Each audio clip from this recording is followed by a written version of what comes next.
las puertas de las artes se te abrieron, las puertas de la pintura se te abrieron. En estos momentos me encuentro con Luis Bortolotti, pintor que está a cargo del mural que están realizando. Y el día de hoy estamos muy contentos porque tenemos una extraordinaria visita de un artista poblano, que es además extraordinario amigo, nos hace algunos ayeres. Pero te voy a decir algo y te voy a comentar una cosa bien interesante. Cuando una persona dedica la vida y su tiempo a las cosas que les gustan, modifica completamente la forma de ver, la forma de sentir y la forma de analizar el mundo que le rodea. Este es el caso de Luis Bortolotti, un artista mexicano, un artista plástico que también, bueno, yo te podría decir que es un pintor, un artista completamente, bajo toda la extensión de la palabra, y que modifica y cambia la manera en la que ve la vida y lo plasma de una manera bien interesante. Crea nuevamente y vuelve a ser un concepto diferente de acuerdo a lo que él hace y entiende y percibe el mundo. Y lo percibe a partir de cuestiones oníricas, cuestiones de belleza, retratos, formas, figuras, de una técnica muy elegante, muy suave. Vamos a conocer la trayectoria, el porqué, las motivaciones y un poco, que es un mucho, de lo que trae en el arte Luis Bortolotti. Está arrancando Culturalmente Responsable TV, no te vayas. Pues muchísimas gracias por recibirnos en tu estudio. Esta es la primera parte de una serie de cortas entrevistas en donde vamos a ir conociendo un poco más de nuestro amigo Luis Bortolotti, pintor, que tiene una propuesta bastante interesante, pero la cual me parece importante conocer primero a través de su historia. Claro, Luis, bueno, pues como dices, sí, pues eres un artista joven, cabe resaltar. ¿Cuánto tiempo llevas en el mundo de la pintura o del muralismo? Bueno, haciendo murales llevo unos 4 años, pero en la pintura llevo como 8, 10 años casi. Y dibujando pues prácticamente toda la vida. Entonces, más bien fue eso, ¿no? Como desarrollar una técnica al punto de que esa misma me hiciera saltar a la otra y ese mismo salto me hiciera conocer gente que me abriera más puertas luego. Pero tú tienes un estilo muy marcado, o sea, tu estilo es del detalle, o sea, te vas al detalle minucioso para darle esa forma. Yo quiero que vean esto. Entonces, este cuadro, que aparte es el original, está hecho con pluma y son puras líneas. Todos son líneas. Todos son líneas. Excepto hay algunas cosas que son garabatos. O sea, por ejemplo, lo que se ve como detalles al fondo, que se ve como la ropa tirada y así, si tú lo ves son garabatos. Pero al momento en que tú lo ves a cierta distancia, como ahorita la cámara, Exacto. ya la definición del cerebro la adopta, ¿no? Exacto, pero para que vean, ese es el realismo del que hablaba Luis Bortolotti. Entonces, fíjense, en este y en estos ojos, que tiene la misma forma, pareciera hasta una fotografía. Y todo es rayas, todo es líneas con pluma. Todo. Es impresionante y ahorita la van a ver. ¿Por qué el mundo onírico, por qué el mundo fantástico es el que te está jalando ahorita? A mí me gusta mucho lo barroco, aparte que yo soy de Puebla. Sí, yo sé. Ahí está la catedral, que es una epítome del barroco. Como además me gusta el detalle, pues el barroco me encantaba. Yo no puedo decir que soy un artista barroco porque el barroco ya es otro tiempo. Sí, no, bueno, claro. Sin embargo, hay imágenes que el barroco nunca hubiera podido tocar, ¿no? Incluso algunos temas que antes no se tocaban. Y que ahorita yo pongo a lo mejor una monja con un tercer ojo y un demonio chino. A fin de cuentas, lo que yo quiero marcar es ya no el hiperrealismo, sino la creatividad, la forma en la que ocupas el lienzo o el papel. Claro. Y en cada detalle pues puedes meterle un poquito de significado, ¿no? Entonces tienes que estar consciente de qué le quieres meter a la obra. Y sí, y que tenga un porqué, no un para qué, no nada más Sí, por supuesto. arte vacío. No, y bueno, yo me puedo ir a un cuento de Edgar Allan Poe con esta, ¿sabes? Y claro, y es que sabes que algo que está padre en cuanto a a la era en la que vivimos es la posibilidad de que tú haces un dibujo y eso lo puedes traspolar a cualquier otra cosa, ya sea a una prenda o a platos, tazas, etcétera. Pero vaya, tú puedes la imagen que antes nada más se veía única en el papel, reproducirla en masa, ¿no? Vamos a conocer un poco más a nuestro amigo Luis Bortolotti y un poco más de su obra, pero antes de ello, vamos a conocer un poco más quién es, de dónde viene. Cuéntanos, ¿eres poblano? ¿De qué parte? Pues sí, yo nací en la ciudad de Puebla, pero crecí toda mi infancia y hasta parte de la adolescencia en una localidad que está entre las dos ciudades más importantes del estado, que es Cholula y Puebla. Esta localidad es Manantiales y está a media hora entre ambas ciudades, entre Cholula y Puebla. Entonces yo crecí permeado tanto de la juventud y al mismo tiempo la excentricidad cultural que tiene Cholula en cuanto a lo arqueológico, como lo clásico y lo bello, lo barroco, lo arquitectónico que tiene Puebla Centro. Entonces como que ambas culturas han permeado en mí para darnos cuenta de esta identidad que como poblanos manejamos. Claro, Luis, pues comentar, ¿no? ¿Cuál es la importancia y relevancia de realizar este tipo de murales, pues en pueblos mágicos, y no nada más en pueblos mágicos, sino también en ciudades grandes como algunos otros colectivos lo realizan? Pues el arte en general ha sido siempre un manifiesto, una forma en la que nos comunicamos entre todos, siendo que apropiarnos de nuevo de lugares que estaban así abandonados. Te digo, si recuerdas cómo estaba el lugar antes, incluso asustaba de repente de noche. Ahorita la gente viene aquí y se toma fotos con los triángulos. La imagen no está terminada y ya empieza a ser atractiva. Entonces la gente empieza de nuevo a venir a tomarse fotos y ese miedo o ese que pasaban rápido al subir se empieza a quitar. Eso también hace que la gente que a lo mejor ocupaba aquí para hacer alguna especie de malandreo o algún acto delictivo también se vea ahuyentada, ¿no? El hecho de que aquí están metiéndole pintura también significa que hay un poco más de vigilancia al respecto y eso da seguridad. O sea, finalmente esto es importante porque el muralismo hace que la gente se apropie de nuevo de lugares que a lo mejor los tenían olvidados o simplemente les da una visión nueva, no más fresca a una imagen que vemos todos los días. Yo he visto en tu obra algunas técnicas un tanto diferentes. ¿Cuál es tu técnica favorita? Gracias, pues sí, es que tengo que mencionar que cuando yo empecé a dibujar, cuando decidí que quería pintar como profesión o como oficio, sabía que tenía que prepararme, entonces descargaba los temarios de universidades de las artes de diferentes lados del mundo y yo iba estudiando sobre los temas que más me gustaban. Y pues me di cuenta que mucho tenía que ver con la práctica y con el conocimiento empírico. Entonces me puse a practicar muchas técnicas, estuve viendo muchos videos, aprendí a dibujar técnicamente, aprendí académicamente, a mano alzada, es decir, aprendí a sacar muchas técnicas. Y finalmente me di cuenta después de aprender muchos estilos de pintura y de dibujo que seguía replicando patrones. Y es a partir de que ya conozco suficientes que empiezo a combinarlos. Y una vez que me doy cuenta que empiezo a combinar puntillismo con asurado, con no sé, cualquier tipo de efecto artístico, pues empieza a generar también la pregunta de qué soy yo capaz de generar. Si ya sé todas estas técnicas, ¿cómo puedo reinventarlas y volverlas a mi modo? Y es ahí cuando empiezo a generar yo mi propia propuesta, ¿no? Donde quiero ser muy clásico, que se vea una influencia muy académica, pero al mismo tiempo que se entienda toda esta influencia actual, globalizada y mucho más empírica. Yo te voy a decir una cosa, pocos son los artistas que pueden tener la cantidad de material para lograr hacer una exposición individual. Ha sido pesado. Como, ¿cuánto tiempo es el que te has llevado? Pues es que, o sea, como tal dibujando, yo creo que me tardo entre unas de 2 hasta 9 horas, dependiendo cómo sea el proyecto. Pero el punto es, ok, ¿cómo llegas a la imagen, no? Como te decía, tiene que ser algo que te inspire, que te mueva, que de repente digas, quiero dibujar un dragón, ¿y por qué el dragón? ¿Y por qué ese dragón, no? Entonces, como que puede ser más largo, entonces, ¿no? Se puede volver de unas 3, 4 días entre un dibujo al otro, ¿no? Claro. Entonces yo creo que en total, para la muestra que he trabajado ahorita, llevo por lo menos unos 4 meses trabajando para la propuesta. El blanco y el negro siempre han sido tanto de elegancia como de algo muy marcado. Blanco, negro, sí o no, o sea, es algo muy contrastante. Y hoy en día, cuando todo el mundo de repente anda como en zonas grises, siento que ahorita algo así de contrastante, que es un simbolismo, el punto es generar cierto impacto. Entonces, con esa responsabilidad de yo querer hacer algo bien, tuve que esperar primero a dominar la técnica al punto en el que yo dije, ¿sabes qué? Yo ya puedo decir, expresarme con ella. Y una vez que ya llegué a ese punto, me empiezo a decir algo, no empiezo a trabajar sobre un tema, que es el que te decía, ahorita me viene inspirando una chica, Claro. pero así como podemos trabajar sobre este tema, van a venir más y yo ya no voy a estar practicando. O sea, ya es decir algo. Pero a ver, dime una cosa, si ahorita te está inspirando de esta manera sensacional esta chica o esta experiencia de amor que tienes, ¿qué va a pasar cuando te rompan el corazón? ¿Qué vas a dibujar infierno? Una exposición más grande, es que ese es ¿Vas a el punto. dibujar qué? O sea, ¿sabes? O sea, normalmente, a mí me queda claro, el artista, y como bien lo dijiste, necesitamos la inspiración de diferentes cosas. En ocasiones puede ser una relación, en ocasiones puede ser un emprendimiento, en ocasiones puede ser un lugar, en ocasiones puede ser lo que sea, en ocasiones puede ser una tristeza o una alegría. Sería muy interesante que el infierno que pueda llegar a vivir un artista se vuelva un cielo visualmente. Es que tiene que ser siempre un cielo. Ahora, a final de cuentas, tiene que ser estética.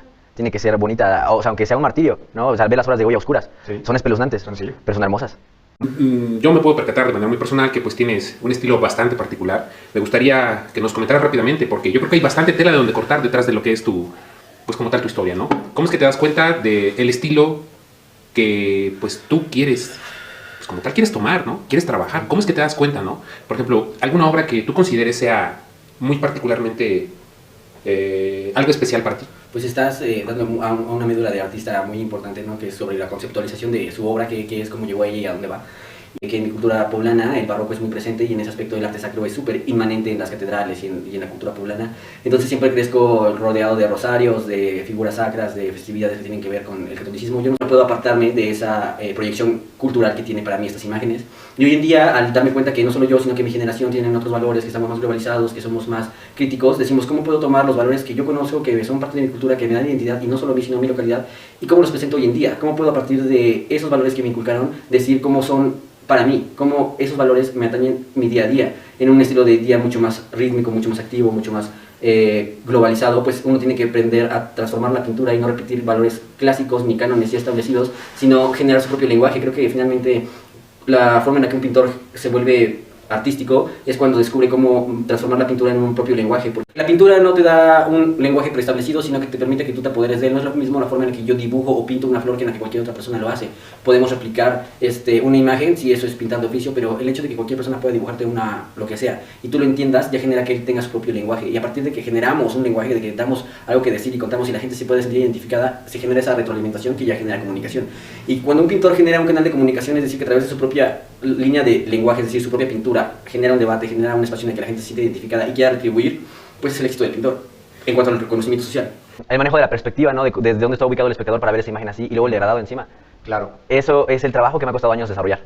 O sea, dibujar un peso o algo así, ok, pero dibujarlo con ese estilo, Con esa perspectiva, claro. las líneas no se cruzan entre sí, que es algo también que en el grabado está muy difícil de que se logre o que se haya visto antes, que llegues a esos oscuros o a esa tenebrosidad sin cruzarlas, todo es un orden. Exacto, porque al final la pintura es un orden. Al final el artista que pinta, creo, entiende, es lo que decíamos al principio, entiende el universo de una manera y para plasmarlo tienes que hacer otro universo. Y tú eres el creador de un universo a partir de una pintura, la que quieras. Y estás creando un universo a partir de un espacio físico. Para Luis Bortolotti, el pintor, ¿cuál es la mayor satisfacción en la realización de estas obras? Pues principalmente la búsqueda por plasmar y por seguir buscando espacios que den la oportunidad a los jóvenes, si es que todavía entro, a dar ideas más grandes, ¿no? A desarrollar ideas que den calidad y inspiren a la gente a hacer sus propias propuestas. Entonces, en esa búsqueda, llegamos a que aquí están intentando abrir mucho el mercado de la cultura y del arte, recuperando zonas artísticas y culturales, y se dio la oportunidad de que viniéramos a plasmar un poquito de la cultura que ya ustedes están generando. La intención con este fondo es precisamente hacer algo llamativo a la vista, que distraiga de la obra negra que era antes el mural, y sobre esto ya plasmar las imágenes representativas, tanto de los pueblos indígenas como de los danzantes, como de los voladores que tienen aquí, que cada uno de ellos ha representado a Huachinango y a México, hasta en otras partes del mundo, y pues poner un poco de esa cultura que ya hay aquí en un muro que lo exhiba todo el tiempo a toda la gente, y que sea tan, o sea, espero tener la capacidad para poder plasmar eso y representarlos como ustedes merecen. Así es. Yo creo que una de las cosas que rara a la vez se pregunta es, cuéntanos tus recuerdos de en dónde fue tu formación básica, ¿no? Tu primaria, tu secundaria, si nos pudieras pasar esos igual, datos. o sea, la primaria fue precisamente en una escuela que estaba a unas calles de mi casa, en la misma localidad, entonces los chicos que iban ahí pues todos eran igual locales, que estaban en la misma situación más o menos económica, era una escuela pública, en la secundaria fue cuando ya fue a escuelas privadas, en la preparatoria fue donde más me encontré a mí mismo y ahí se experimenta mucha libertad, entonces ahí es donde empecé a darme cuenta de que yo quería, ¿no? Porque siento que en las infancias uno está más preocupado por vivir su propia vida y experimentarla y reconocerla, y ya es en la secundaria y en la preparatoria cuando empezamos a tener estos dilemas de quién soy, hacia dónde quiero ir, ¿no? Qué es lo que yo puedo aportar hacia nuestra localidad y en qué soy bueno, en qué me gusta. Entiendo la importancia que es dentro de mi carrera, por eso me esfuerzo, pero sobre todo me llevo todo el conocimiento que los bailarines y los voladores, la gente de turismo me ha dado, pues con la intención de que yo pueda comprender mejor a todos ustedes y así representarlos. Es lo que me llevo de recuerdo, imágenes para mi acervo. Me sumo a esa intención y en caso de que a alguno de ustedes les guste alguna de las obras, primero las exponemos y luego se comunican con nosotros para poder pasarles directamente el teléfono de Luis Bortolotti y que les diga, porque efectivamente pues podemos adquirir la obra y digo, no sé, puede estar en cualquier lugar una pintura de Luis Bortolotti que efectivamente a futuro yo te puedo augurar que va a costar muchísimo. Inclusive, yo tengo el compromiso de que tú apoyas a un artista comprando su obra, ¿no? Pero si después, no sé, yo soy así, tienes todavía la obra en buen estado y la quieres cambiar por una que te gustó más, igual podríamos hacerlo. O si quieres que te ayude a venderla de nuevo, igual te ayudo a reposicionarla en el mercado. Porque así me ayudo yo y me ayudas tú a cuidar la obra y a que esto siga haciéndose una comunidad. ¿Cómo fue que descubres que las artes, en específico la pintura, es, pues vamos a decirlo de esta manera, ¿no? Parte de, como tal, de tu vida hasta este punto? Pues tuve 3 hermanas, Okay. el único varón y el más grande. Entonces, eso quería que no lo limitaba porque mis hermanas se ponían a jugar entre ellas con las muñecas y a mí siempre me quedaba yo jugando solo en la casa, ¿no? Cuando éramos niños y pues... Entonces yo me quedaba a dibujar, yo hacía cosas que eran más como de una sola persona. Y entre eso, dibujar y leer siempre fue algo que lo que más me llamó la atención. Terminé luego siendo hasta un poco retraído en la escuela porque pues mis pasatiempos más allá de jugar con los niños era realmente estar clavado dibujando o leyendo o cosas así un poco tranquilas para lo que suelen ser los niños más desmadrosos. También tenía yo mis momentos, con tú, pero siento que siempre ganó en mí esa personalidad más taciturna y más de clavarme a las libretas y a los libros. Ok, por ejemplo, hay muchos artistas que desde pequeños, pues, con el apoyo también tanto de la familia como en el tema escolar, pueden orientar su gusto por las artes, ¿no? El tener talleres de dibujo, el, no sé, visitar quizá algunos museos. ¿Cómo fue para ti esa parte? O sea, ¿fue así de sencillo? O sea, ¿las puertas de las artes se te abrieron? ¿Las puertas de la pintura se te abrieron? Pues vamos no. a decirlo así, de par en par. Muchas gracias. No creo que haya sido un privilegiado de la pintura porque sí conozco estos casos de gente que nació en una cuna de artistas por lo que ya su camino estaba trazado. Y no, para nada. Mi mamá fue una mujer trabajadora, mi papá también, en el sentido de tener un empleo y dedicarse a la familia, muy hogareños todos. Y sin embargo siempre fueron muy de lo que hagas, pero hazlo lo mejor que puedas y siempre entrega lo mejor de ti. Y en ese aspecto pues nunca me limitaron. Eso sí, ella de hecho, mi madre fue la primera que quería enseñarme a meter a tocar guitarra y que fuera clases de guitarra o de música. Y yo en realidad fui siempre quien decidió no apartarse de eso hasta ya más entrada a la adolescencia. Y ya cuando empecé en la adolescencia a querer experimentar con la música, me clavé mucho, me di cuenta que el arte como expresión es muy hermosa. Me daba cuenta de la energía que se genera en un concierto cuando tocaba para mis amigos. Y como a mí no me gustaba bailar en ese momento, sentía que era mucho mejor ser parte de quienes estuvieran arriba del escenario. Y a partir de ahí fue cuando me di cuenta de esta dinámica social de cómo se apoya al artista y cuál es la labor del artista sobre el hecho de esparcir un poco a quien va a consumir el producto. O sea, quienes vamos a ver una obra, o quienes vamos a escuchar un concierto, quienes vamos a consumir arte, vamos con un mood precisamente de consumidores, de adquirir algo que nos haga distraernos o desfogarnos de alguna manera, acrecentar nuestro nivel espiritual o de expansión o de conocimiento. Entonces, si un artista no te da ese desfogue, si no te da esa ventana, siento que no termina de cumplir su labor social. Y es ahí cuando me doy cuenta que no solamente lo que yo hago puede ser bueno para mí, me hace sentir que encajo y me hace sentir que soy partícipe de una sociedad, sino que la misma sociedad puede verse retribuida de manera positiva a partir de eso. Y es ahí cuando decido empezar a darle un mayor enfoque hacia los dotes artísticos o sociales que pudiera yo tener con lo que sea que estuviera haciendo.